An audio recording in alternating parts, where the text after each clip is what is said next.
Ciao, c'est Romaric. Je te fais cette vidéo avec les derniers rayons du soleil qui ont accompagné ma séance de yoga quotidienne presque. Je te fais cette vidéo parce que hier ou avant-hier, selon le moment où je vais poster la vidéo, mais c'était hier pour moi, je t'ai introduit un questionnement intense qui est: est-ce qu'il n'y a que le travail? Cette question, elle me vient du constat qu'en fait on est toujours dans une posture de consommation et aussi de production, à des niveaux différents, sur des types d'énergie différentes. Mais là, ce qui m'intéresse, c'est plutôt ce qui se passe à l'intérieur de la tête. Parce que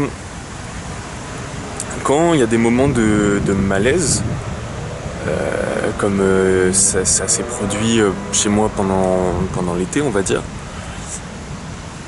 j'ai trouvé le remède qui était de toujours rester actif. Soit physiquement, en marchant, en faisant du sport, en faisant du yoga, en faisant des activités physiques, pas forcément du sport en fait. Genre simplement ranger, simplement déplacer des trucs, filer un coup de main, s'occuper quoi. S'occuper les mains et du coup s'occuper aussi l'esprit. Parce qu'en fait, je crois que c'est ça le plus important pour éviter le malaise, ces genres de va-et-vient qui sont un peu, comment dire, désagréables, pas désagréables, mais plutôt qui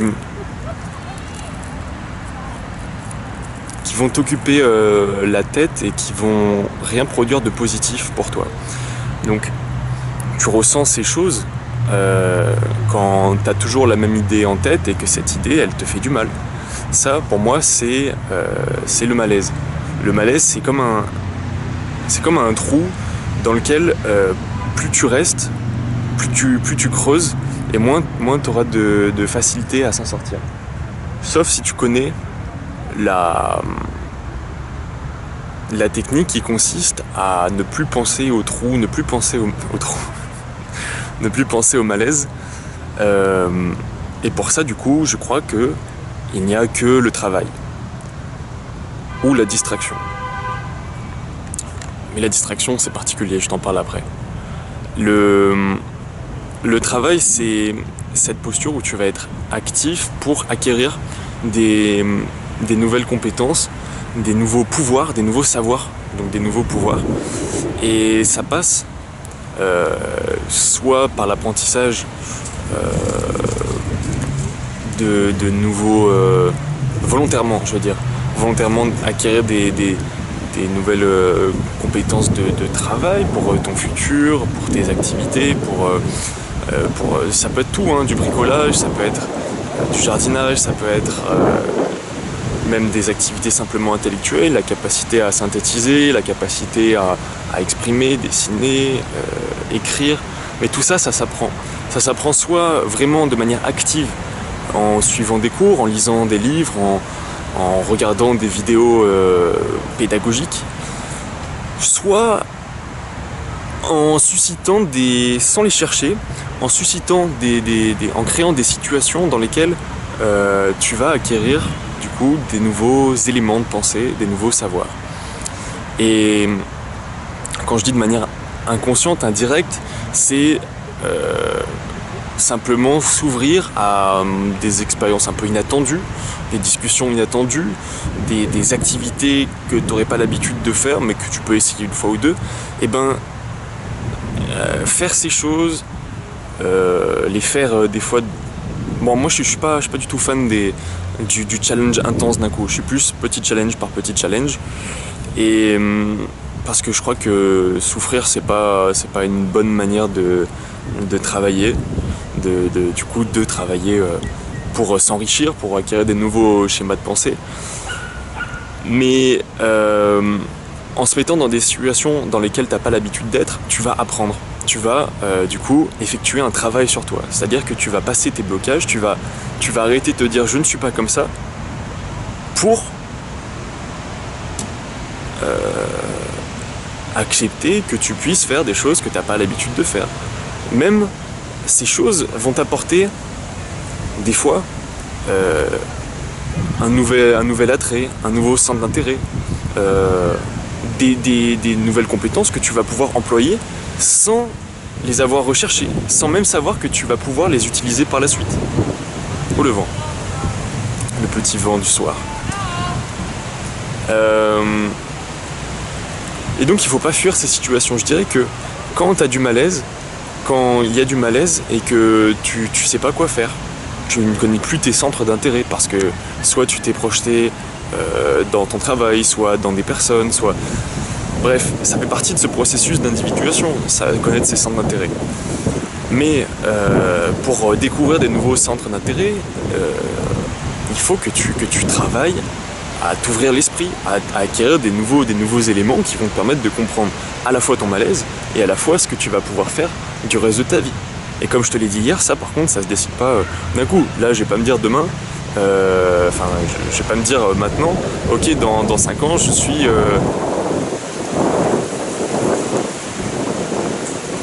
un grand patron, je suis pas un grand permaculteur, je suis pas telle ou telle chose.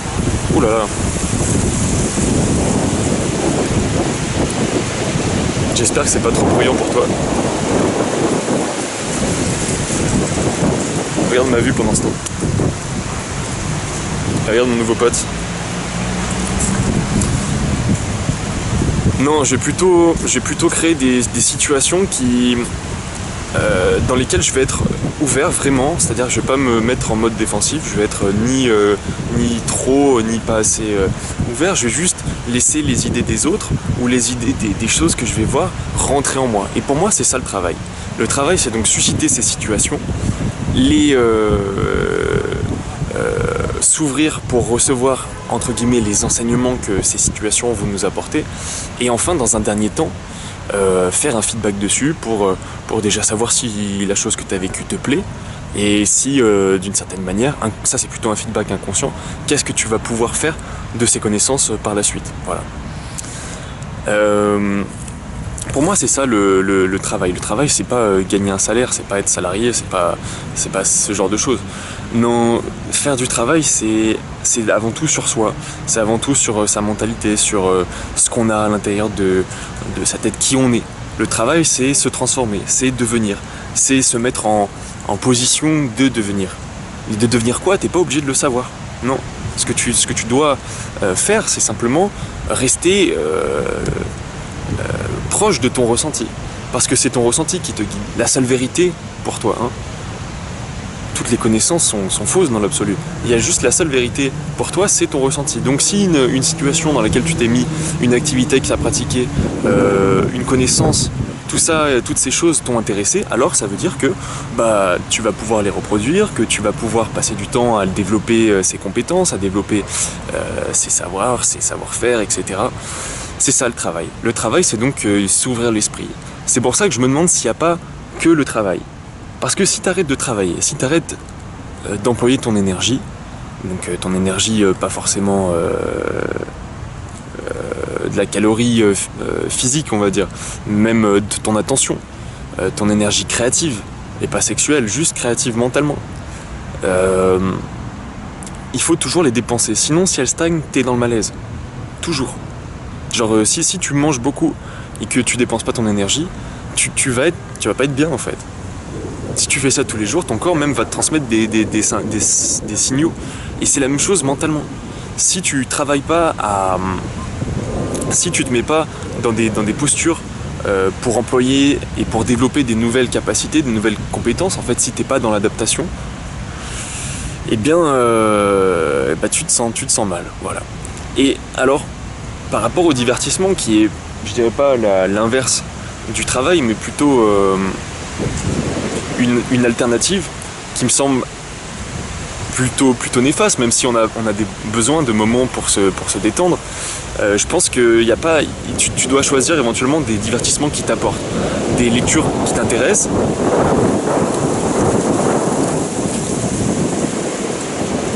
qui vont peut-être développer ta capacité à t'exprimer par la suite, t'apporter des nouveaux éléments de pensée, des nouveaux moyens de communiquer ce que tu ressens. Tu peux regarder des vidéos qui vont t'apprendre des choses, qui vont te faire découvrir des nouveaux modes de pensée. Si tu regardes voilà, certains, je sais pas, peu importe, regarder des vidéos, des documentaires sur des systèmes, des pays, des choses qui se passent.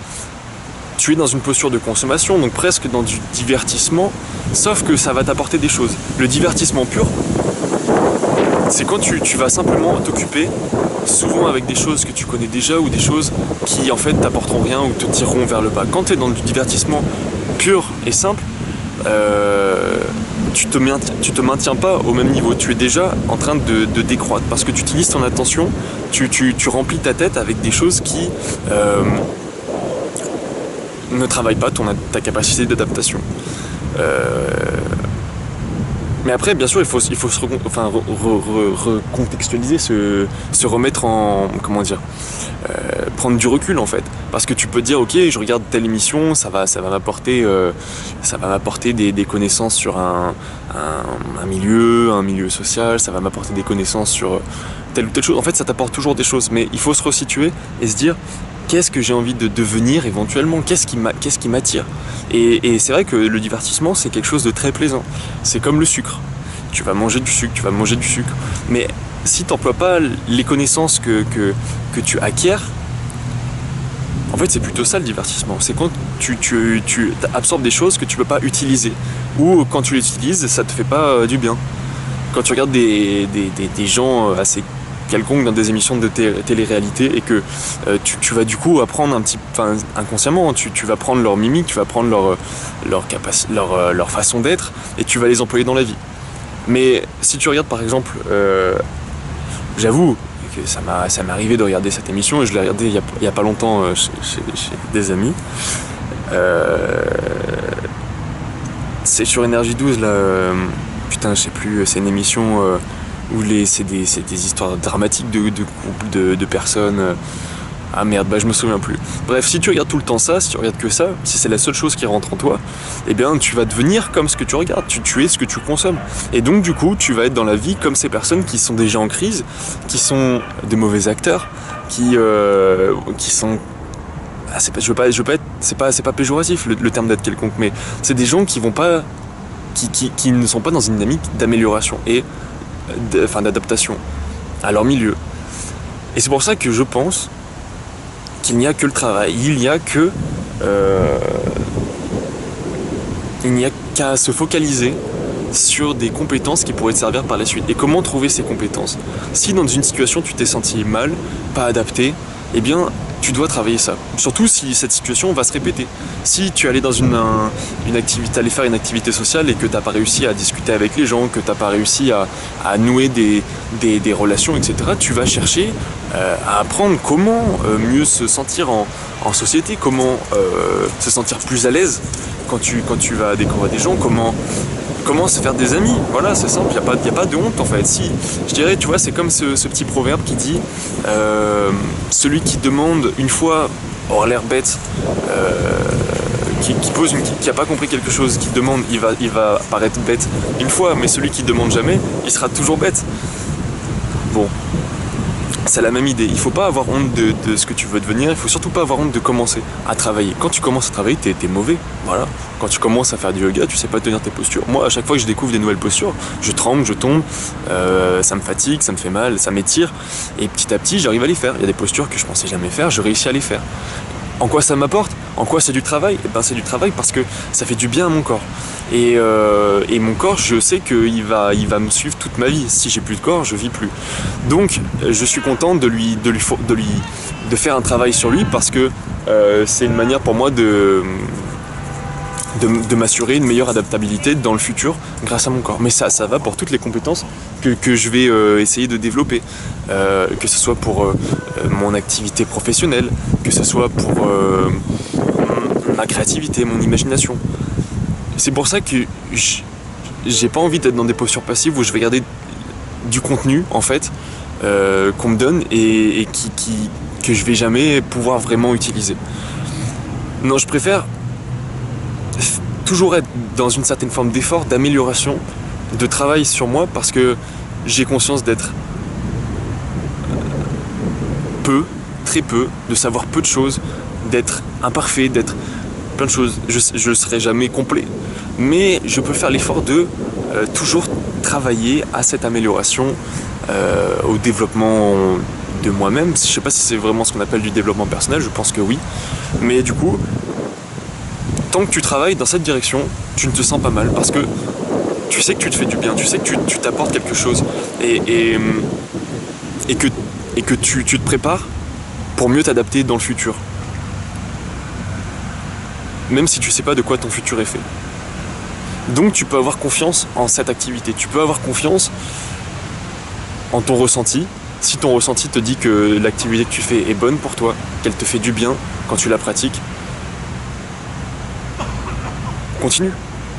Et plus tu verras les effets dans ta vie, plus ça devra valider ça. Et si tu en utilises jamais des compétences que tu as, de toute façon tu vas les oublier. Ou si tu continues à acquérir des connaissances que tu n'emploies pas, tu vas stagner, tu vas te sentir un peu nul, tu vas te sentir peu capable. Et on veut pas ça, personne veut ça. Donc c'est important de savoir ce que tu veux maintenant. Qu'est-ce que tu as envie de faire? Qu'est-ce que tu as envie d'apprendre? Sur cette dernière rafale de vent, je vais te laisser. Je te souhaite toujours plein de belles choses. Salut!